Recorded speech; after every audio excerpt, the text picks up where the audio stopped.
Әлдеқашан сыйқы қашқан күзгі бақтағы үйреншікті орынға жайғасқан қыз бен жігіт дәл бүгін бақтағы бар жапырақ төбелерінен жауып жатса да, оны айтасыз көзді ашып жұмғанша күз өтіп, жер әлем аққарға бөгіп, айнала ақбөз дүниеге айналып жүре берсе де, елейтіндей емес. Ақшаның ғана салтанаты жүріп тұр.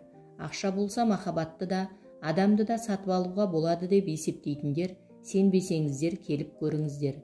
Жігіт қызға ғана, оның тазалыққа іңкәр жанарына ғана қарайды. Ынтызар жүрегінің ғана үнін естігісі келеді. Қыз болса екі көзі жігіттің ойлы жанарына арбалған күйі, көңілі көкпен жалғанғандай ұйқылы ояу күйде. Қос ғашықтың есін алған шарап шәрбатын татып көрмедіңіз бе?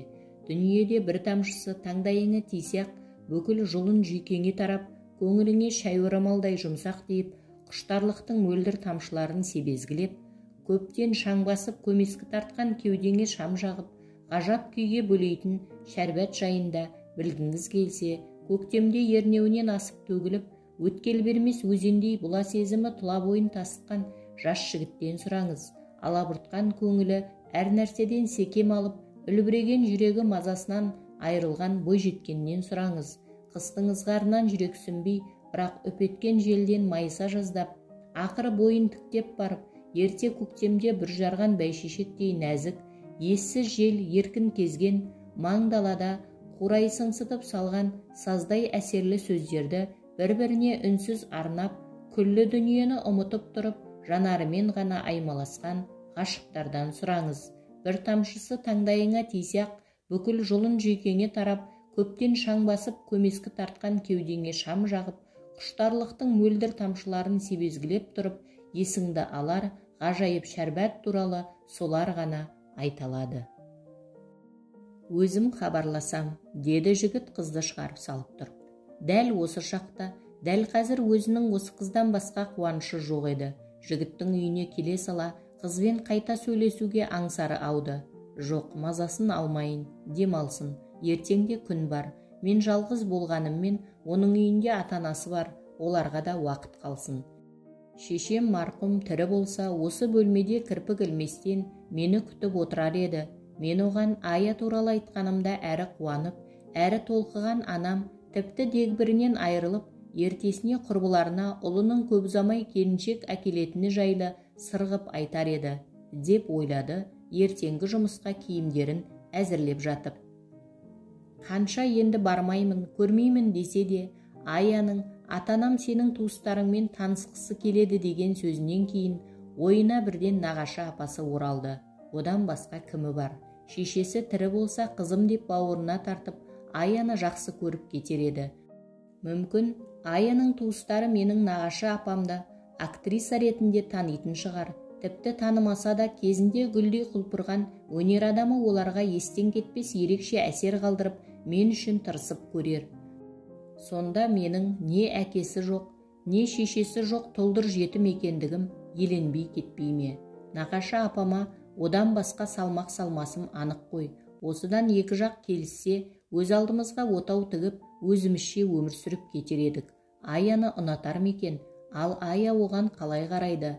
Айтқандай нағашы апасына соңғы рет қашан телефон шалып еді. Дәл қай күні екенін есіне түсіре алмады. Онда да нағашы апасының қарлығыңқы даусын ести алмаған. Телефоны көбіне жабық тұратынын біледі, сондықтан секем алар реті жоқ. Дегенмен бармаса болмас деді ішкі ойы. Өз шешесі бұл дүнияда сірәда жоқ. Ол апайы да қанша дегенмен бөтені емес қой, туған нағашы апасы. Бірақ арысты, осы апайының біртүрлі күдікшілдігі, секемшілдігі таңғалдыратыны бар. Тіпті көңіл аудармайын десе де. Созалаңдай көтеріліп орнынан тұрды. Терезені ашып еді, көнетөз жабын желімен ойнай бастады. Жұпынылау ауқатын ішіп отырып, нағашы апасына барып келейін дегенге шын бекінді. Нағашы апасына сыйлық алса да болар еді. Бірақ ақшалы адамға не аларсың? Оның үстіне әйел адам. Жай әйел емес, актриса болған. Аялдамаға тоқтаған автобустардың әйнектерінің кірі де мұның жатақханасының терезек көзіндегіден кем түспейді. Сырты көптен жуылмаған болса да, ортаңғы және артқы есіктеріне выход деп жазып алған автобустар паң, аялдамада сарылған халықтан өзін әжептәуір жоғары ұстайды, ыңыранып жүріп міндетсініп тоқтайды. тоқтағаны бар болсын тек алдыңғы есікті ашады. Бір-бірін киіп жарып алға ентелеген жұртпен жағаласа, алдыңғы тар есіктен бұл да енді. Дүниеде сүйетін ісі автобустағылардың бет-әлпетін, қимылын бақылап, киген киімдеріне назар аудару. Көзіндегі қапқара көзілдірігінің арқасында әсіресе қыз-келіншектердің мүсініне көзін армансыз суаратыны бар. Әлденеге ызалы, әлденеге ашулы жүздер, шаршаған, жалыққан жанарлар, ойсыз мағынасыз көзқарастар мұны шаршатпайтын. Танымақ тұрмақ өмірінде бір мәрте көріп тұрған сол адамдармен өзінің табиғаты да, өмір сүру салты да бірдей болғанынан ба, тіпті солармен алыс туғандардай сезінеді өзін. Автобусқа мінгендердің бәрі бірдей, өзі секілді жұмыстан кеш қайтып, асығыста Қытай кеспесін талғажау етіп, құлазыған, кірі батпасқан жатақхананы паналап, обыр-жылғы көне пиджагын үстіне жапсырып жүргендер емес. Олардың арасында тұрмыстары әжептәуірлері бар болса да, салонның атмосферасы сондай ма, жолаушының бәрінен өздерінің осы күніне риза болмаушылық пен осыған әлдекімді кінәлаушылық аңғарылып тұрады.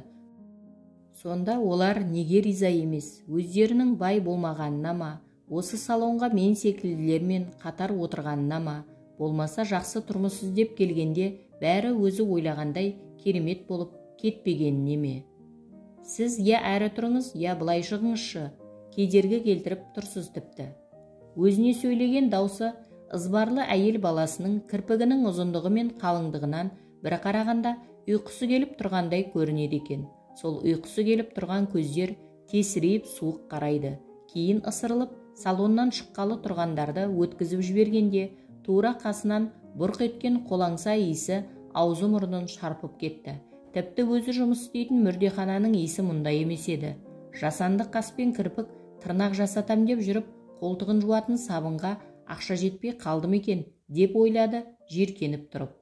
Екі автобус ауыстырып жеткен ауданы аялдамадан тым қашықта. Кілең байлар жүйткіген көлігімен қатынайтын болғасын, аялдаманы жақындатуға қажеттілік тумағаны көрініп тұр.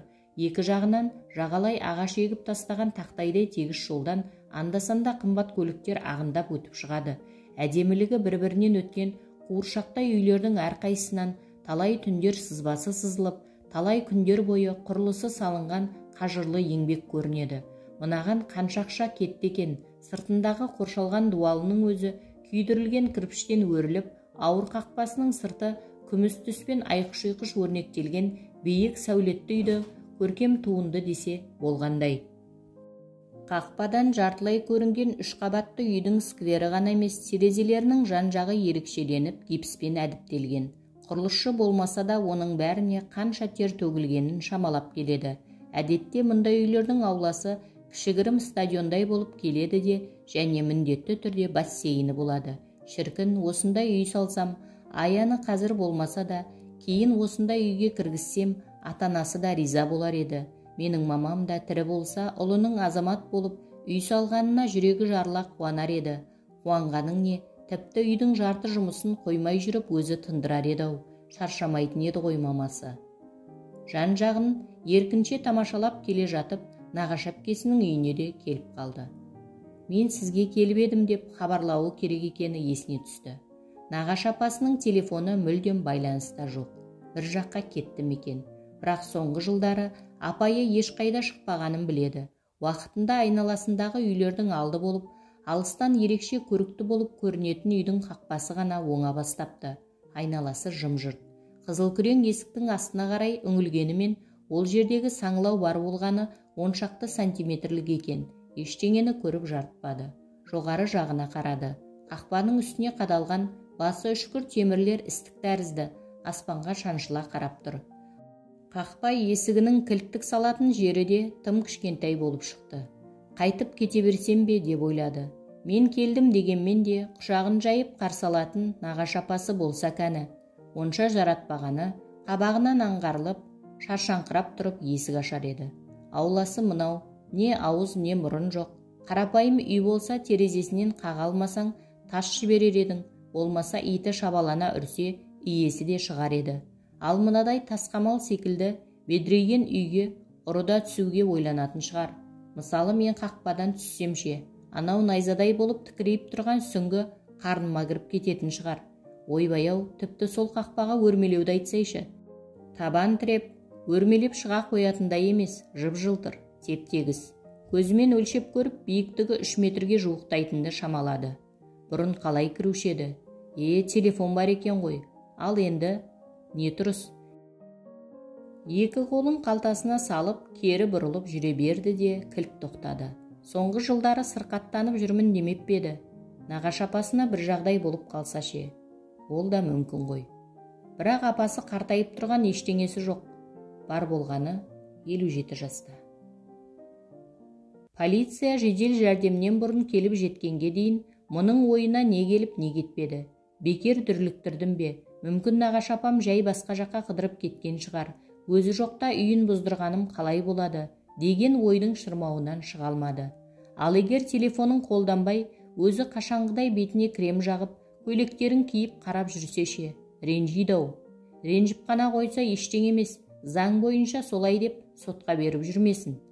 Манадан бері өзіне алынбас қамалдай болып, міз бақпай тұрған қақпаның сіресіп тұрған есігін лезде ашу, арнайы құралдары бар епті жігіттерге бұйым болмады. Неше жылдан бері күтім көрмеген ауланың ішін белге жететін шөп басып кетіпті. Қаланың мүсіншілерін шақырып, арнайы жасатқан мүсін, сыбызғышы жігіттің басы торғайдың саңғырығынан көрінбейді. Қураған жапырақтар ұшып келіп, шатырлы тапшанның ішіне үйіліп қалыпты. Ең алғаш келген кезде бұл аула тап-тұйнақтай болып, бір бұрышта сары райхан, қақпаға таяу жерде астра деп аталатын гүл көздің жауын алып, айналасына жұпар шашып тұратын. Ақындардың кітабында айтылатын Иран бағы осындай болған шығар деп ойлаған ішінен. Енді қарасаң, ондай сұлулық бұл аулада мүлдем болмағандай. Алдына гранит төселген еңселі темір есікті полицейлер қанша қақса да ар жақтан дыбыс болмады. Биіктігі біршама болатын бірінші қабаттың терезелерін таяқпен ұрғылап та көрді. Өзара әлдене деп күбірлескен полицейлер есікті сындырып ашуға көшті. Есікті ашқан бойда мұрынға сыз иісі мен әлдебір күлімсі иіс қатар келді. Бұл жерде төбеден еденге дейін айна қойылған еді. Оның беті күлпарша болған. Керісінше әдемі ақ былғарыдан қапталған ақ пуфиктерге ешқашан адам отырмағандай жаңа күйінде. Айнаның быт-шыт болып сынуына қарағанда, жалғызбаста елге қарақшылар шабуыл жасап жүрмесін деп ойлап үлгерді. Едендегі тақтатас үстімен бұрын соңды адам жүрмегендей, бір қарағанда көңілге күдік келтірердей ештеңе байқалмады. Бірақ қолқаны қауып тұрған өткір иіс бір сұмдықтың болғанын әйгілейтіндей. Мұрнын басқан полицейлердің соңынан бұл да ере берді. Нағашы апасы жатын бөлмесінде 2 кісілік төсегінде жатыр екен. Өзін сақа полициялардың қасында ширақ полиция ретінде көрсетуге тырысып, едел-жедел қимылдап жүрген шегір көз жас жігіт кеңсірігін удай ашытқан адам шыдамас, әлем тапырақ иіс пен азап ойын қаза қылған көріністен таңертеңгі ішкен асының жұқанасы асқазанынан тік көтерілді ме, еріксіз лоқсып жіберді. Көзі жартылай ашылып, төбеге қарап жан тапсырған әйелдің үстіндегі әдемі қызыл көйлегінің етегі кереуеттің бір жағынан салбырап түсіп жатыр. Бұл өзін осы уақытқа дейін барлық жағдайды салқын қанды қарсы алатын адаммын деп есептейтін. Осы жолы жүрегі өрекпіп, бойын діріл биледі. Әсілі туыс деген ұғым тегін емес. Тіпті толықтанып үлгермесе де, туыстың қайғысына адам шыдамас. Неткен сормаңда едім деп ойлады. Жалғыз шешесінен кейінгі жақынын енді таптым дегенде табыспай жатып көз жазып қалғаны ма? Мүрденің ісіне бастағанына қарағанда жатып қалғанына 3-4 күн болған-ау. Оның үстіне дене қолдырай бастапты. Барлық табиғи тесіктерден сасық иісті сұйық нәрсе ағып, жан-жаққа жайылып кетіпті.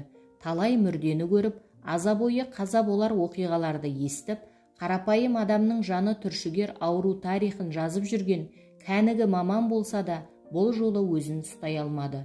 Кеудесі әлдебір өткір запыранға толып, ішін кернеп, лықсып сыртқа шыққанша жанталасады. 2 иығы селкілдеген бойы, 2 қолымен бетін басқан күйі үнсіз жылап тұрды. Адам деген бейшараның іріп-шіріп кеткенін көргені бұл емес еді. Оған нағашы апасының жалғыздықта, дағарадай үйде жападан жалғыз жатып қалғаны қатты батты. Жалғыздық. Адамы шұбырған үлкен қалада жалғыз болудан өткен қасірет бола ма өзі? Алқымына өксік тығылды. Осының бәріне өзін кінәлі сезінген-ай, неге ертерек хабарласпады? Сонда нағашы апасымен телефон арқылы тілдесер еді. Сол кезде ертерек келер еді, қасында болар еді. Диабеттің ауыр түрінен кейін аяғы гангренаға айналып кеткенін де білмепті. Бұл кісіні сіз танисыз ба? Қалай туыс болып келеді? Соңғы рет қашан көрдіңіз? Кімдермен араласатынын білесіз бе? Бұрын ауыратын беді? Марқұмның басқа қандай отбасы бар? Жөндеу жұмысын қашан жасатты? Тергеушінің сұрағына жауап бергенде өзінен өзі терлеп кетті. Апырау, бұлар менің өзімнен күдіктеніп отырған жоқ па деп секемденді. Күн сайын мүрде көріп жүрген бұл өзіне өзі келе алар емес. Нағашы апасын тап бүгін іздеп шыққаны, жүрегі ештеңеден секем алмаса да полицияны, жедел жәрдемді шақырғаны, үйді бұзып кіріп нағашы апасының дағарадай зәулім үйде жалғыздан жалғыз бақиға аттанып, денесінің иістеніп бұзыла бастағаны санасына сиялар емес. Естіген сәтте миының қыртыс-қыртыстарын қуалай барып, шақшадай басын шағып жібере жаздаған хабар нағашы апасының осындай музей сияқты жарқыраған үйде тұрып аштан өлген еді. Ішінде бір түйір аш жоқ, әбден әл дәрмені бітіп үзілген екен. Жас кезінде көрікті, табиғат тартқан қабілетінің арқасында есімі ауызға ерте іліккен, мұның ұғымында өте паң, дәулетті әйелдің еламан жұрт тынышта, соғыс емес, басқа емес, еденінде мәрмәр төселген, қымбат жиһазға толы үйде тұрып, аштан өлуі ақылға сиятын сандырақ па? Бұған дейін аштан өлу тек қаңғыбастардың, орманда адасып кеткен немесе үңгірде қалып қойған адамдардың маңдайына жазылатындай көрінетін.